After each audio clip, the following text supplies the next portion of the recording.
Face aux paysans de son diocèse, l'évêque de Bafoussam regrette que la généralisation de la vie chère affecte même déjà les semences et fruits produits localement. L'avocat est cher. Excusez-moi de parler de l'avocat, vous avez compris. Et l'avocat, le prix d'avocat aujourd'hui à Bafoussam, pas de 150 soit à 550. C'est pas vrai. On vous regardez l'avocat, on a l'avocat, non, c'est combien 250, 350. Mais au moins, on trouve non. Le kilo de maïs, de semences de maïs, je vous ai dit tout à l'heure, 800 francs. Le kilo de semences de haricots, 1000 francs.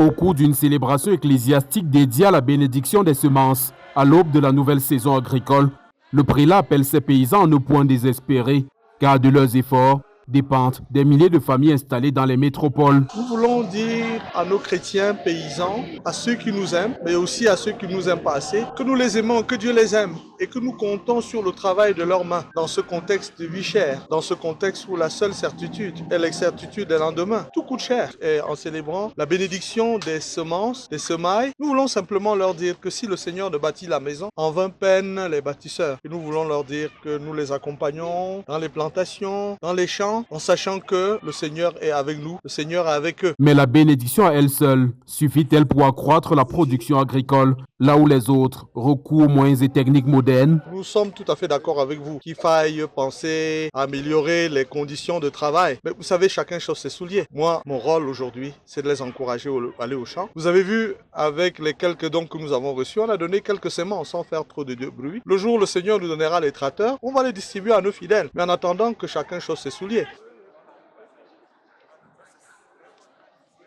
Au cours de cette célébration, des prières ont été élevées au Très-Haut afin qu'il fasse tomber les pluies dont le manque empêche les paysans à se mouvoir sereinement pendant cette saison agricole.